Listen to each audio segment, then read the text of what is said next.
What's going on, everyone? Your boy American Guru here with a session, a really important topic, and it's the importance of shadow work, or aka the importance of working on the nafs.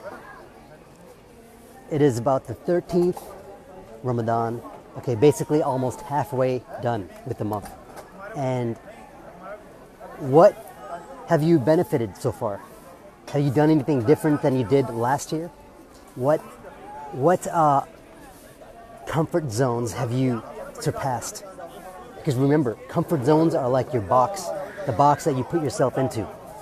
Okay, shadow work. What is shadow work? What is the work of the nafs? See, it's a full moon, almost a full moon. And shadow work is very uncomfortable, okay? A lot of people don't even like to be alone. Think about it. A lot of people can't even be alone, as in they have to have someone around them, they have to have the TV on, they have to be on social media. They never meditate. Most people don't. I'm talking about the Muslim community. We don't meditate because we are afraid of the dark. We have been programmed to be afraid of the dark, because when you're alone in the dark and you're not afraid of the dark, then you have understanding. You're not scared of it. You're not fearing the dark. So you have more clarity when you come out of the darkness, right? So shadow work is very important because we have a lower self, okay?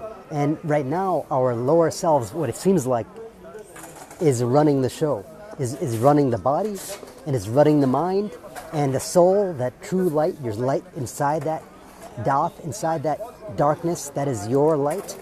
It is covered up. See, it's covered up with fear. It's covered up by other people's expectations. It's covered up by you just being in your comfort zone and not understanding that higher consciousness, okay? So shadow work is facing your fear, okay? But it's not just facing your fear, it is going through your fear. In this new, this new conscious talk that's going on, everything's about love and positive vibrations. Unconditional love is the highest vibration, yes, but you can't get to that if you're stuck in lack or fear, and you can't vibe above. You can't start raising your own nafs or your shadows, synergizing with your shadow. You cannot get rid of your shadow. Shadow is very important. Shadow is that reflection, of the self in this physical. Think about it. Shadow and darkness is not void of light. Science is now proving that the darkness is not just empty space. Darkness is not void of light. It is all the lights combined. It is chaos. Okay, it's chaos energies. Darkness. It's very dense. Look at the sky. The space is 99%, or let's just say 95% darkness, and only 5% light. Okay, we know it's less than that. It's maybe like 99.9% darkness and 0.0004% light. Okay, but think about it. That darkness is not void of light. It is all the lights combined, and we can't see all those lights. We can only what our eyes can view is only 0.04% of the light spectrum. 0.04% of the light spectrum. So 99.96% of what you see, even in the daylight, that's all you see. There's other things. So at night, see? So when you do shadow work, you have to understand what darkness is. You have to understand what energy is. Then you can go in the darkness without the thought of, mundane things, because thoughts are things. Thoughts are actually energy. It's energy waves. It's a pattern. It's a light. See, so going with this understanding in hand, you have to go in the darkness. All these movies, art imitates reality. All these movies, all these stories about somebody coming out of the darkness with a light, right? That light is their own light, but that light was not from understanding of what light is. You know, you don't go in a, you can't go with a flashlight in a dark room to find your light. You know, because if you're shining it on your light, you don't know if it's your light or not, or if it's that flashlight. So you have to go in the darkness, blind and just unknowing like a baby. You know, you have to go in there without any kind of, with all the unknowing. You go in that darkness and you might get scared. It's scary in there, but then you go past that fear and you know it's nothing. It's just a thought that was put in your brain, that was put in your mind since you were a child. You know, and before, kids, they're not scared of the dark. Like babies, they actually are not, they actually have more, they're more soothed in the darkness because they came from the darkness. See, when you put them in, so as a kid gets older and older, baby gets older, it gets scared of being in the dark because we have made them scared in the dark, because we are, most of us ourselves are scared of the dark. See? So, and we pass that same fear, that same construct of how we think reality is to our kids, and they perpetuate that same information because they stay in that same mind frame, that same wavelength, whether it's a lower polarity of it or a high polarity of it, but they stay in the same wavelength all their life, and then they pass that on to their kids, and it's a pattern of the same old. You know, that's why people in one what do you call that? You know, they stay in one class structure, you know, because they get passed on that knowledge of the matrix to their kids. They pass it on, what they know. You know, you can't, so when you go to your shadow, when you face your shadow, you see that, you know what, it is not outside of me. Your shadow is not something outside of you. Your shadow is your lower desires. It's your ego. It's your nafs that's holding on to what it knows. It's holding on to that fear of being scared to be in the darkness. It's holding on to that fear of you know, if you do this and you're going to get slapped. So you stay in this kind of reality where you don't meet that wavelength, you know, that slap. You know, dress like this so you don't get made fun of, you know, by your friends, you know, so you can stay exactly in the same kind of wavelength, you know. It's a vibration. See, it's everything is a vibration, and we're stuck in lower vibrations. We have to raise our vibration by changing our understanding of what this reality is, you know. And every year we go through the same thing in Ramadan. You know, we go in this with this attitude of like, oh, I'm going to change. Oh, you say you want to change spiritually, but deep inside you actually craving, desire for that samosa is more than that desire to change. It's because your lower self is holding on to how it knows Ramadan, how it's supposed to be, because it's scared of the unknown. No matter, it doesn't know what good or bad is. Or it's just scared of change, period. So it wants to stay in that reality. It's scared. So you have to take your light down. You have to force that lower self into the darkness. You know, by ritual, by doing certain rituals that keep you understanding that this is an illusion. You know, you have to do certain things that kind of get you closer and closer to being in the dark, right? Not if you're scared of the darkness because you're scared of jinns and all this stuff, then it takes maybe 22 days for you to kind of get the nerve to sit in the darkness for 10 minutes, for example, and not being scared. And then after 22 days, something is in habit. You know, so slowly we have to work on ourselves. We have to quiet our mind. We have to quiet our mind. And praying, obviously it's prescribed and told how to pray, but understand what you're praying. That's not meditation. Praying is not meditation. Praying is not meditation because you have to conjugate and think about what those words are. And you can't meditate on those words. You can just repeat them if you know what it means. You just repeat it, you know. But separate than praying, you have to meditate. Literally, go in a darkness and just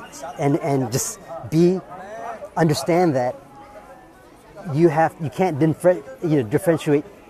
differentiate yourself between the all and the creator or anything. It's all the same. See, the creator is closer to you than your jugular vein.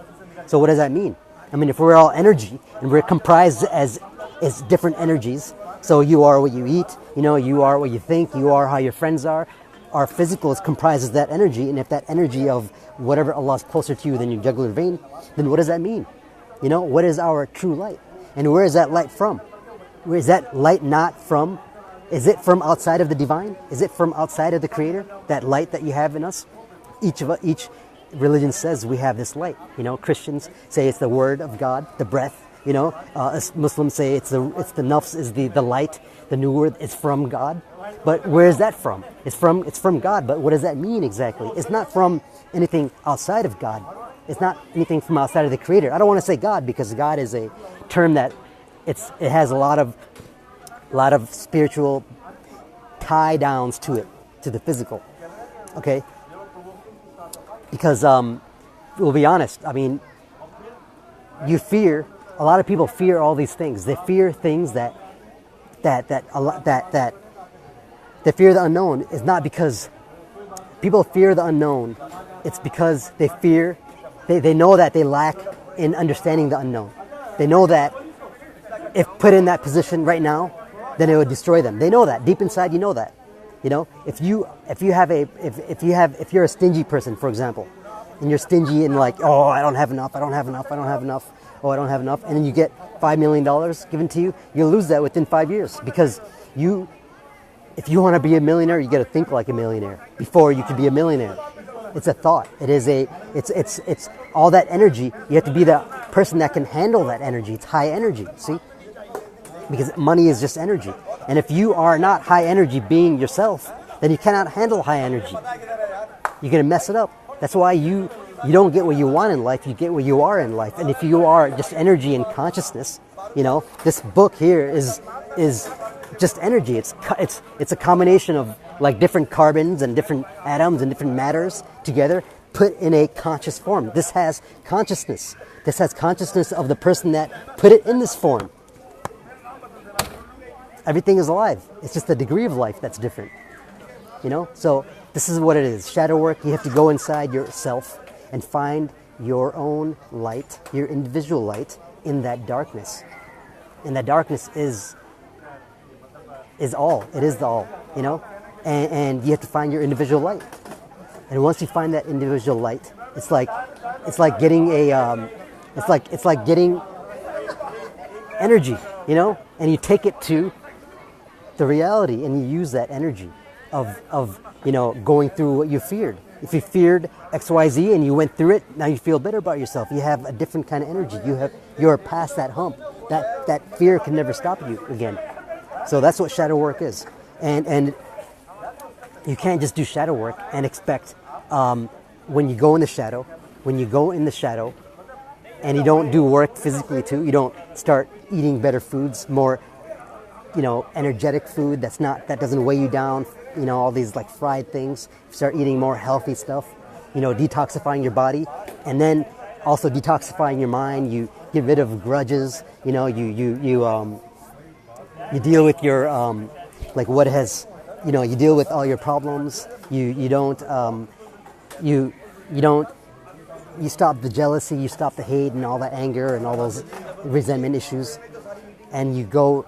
If you don't work on that and you try to go in your shadow, you're going to get scared of what you see. When you see that entity that you projected, when you see that jinn, you will get freaked out.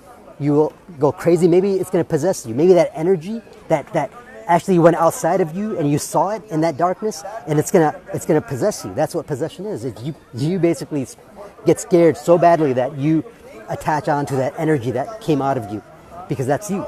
That's how ugly it is. That's how insane this stuff is. So when you do that, you do that without working on yourself physically and mentally, and you do that, you will get scared. That's why it's so important to not just jump into the shadow, into the darkness. You have to cultivate your body and mind to be the harnesser of all that energy, because it is chaos energy. It is all the energy. Everything comes from the darkness. See, you can't think of anything to put in the physical without it coming from the mental darkness realm. This is the right brain, not the left brain, logical thinking, logical mindset. You're on autopilot. You're on autopilot 95% of the day. That means your subconscious mind, which is the darkness, which is the feminine energy. That's why the feminine is under attack. The feminine creativity, imagination, productivity. Imagination, expansion. That that is from the darkness. You know, it's not that light in the space is expanding, it's that darkness that's expanding. That's the same thing with your mind. And you can't understand that if you don't understand energy, and you cannot go in that darkness. And if you're ready for that energy, you know, if I want to lift, 500 pounds, I can't just start with 500 pounds. I got to slowly, little by little, do it. Be strong enough mentally and physically, and eat the right foods that support that. See, you have to eat the foods that support your vibration state you want to live in. If you want to live a life of all this high energy, like, you know, being around the best foods, being around the best people, being around the best cars, being around the best physical things. If you want to be around that high energy, you have to be high energy. You know, if you want to be the CEO of a company, you have to look like a CEO, act like a CEO. You have to be the embodiment of what a CEO is, a leader. You know, it's not about you just having that logical understanding. A CEO has to have Kabbalistic understanding, has to have this psychology understanding. They probably read all those books, like, you know, 48 Laws of Power, and 30, you know, the 33, you know, 40, whatever that Law of War, 33 Laws of War. You know, they read all these books because they're embodiment of all that understanding. And that's how they can be a CEO of a big company. You know, or that's how you can have a multi-million-dollar business. You have to become a millionaire before it happens, you know. And it's all about habits. It's all about working on yourself and making yourself stronger. And this is what Ramadan's about. This is what meditation is about. And we have to start doing this. And look, think about all the different energies you are. If you are what you eat, look at what you're eating. If you are who you are around, look who you're around. If you are what you consume in terms of books or TV, look at what you're consuming. You're consuming fear. You're consuming low vibration things. Those things do not exist, cannot exist side by side with high vibration. You can have moments of high frequency, high vibration, but you can't stay in that in a consistent way if you don't work on yourself. Okay, I gotta go. But I hope you have a good time in the darkness. It's really something else. All right, take care. Assalamu alaikum.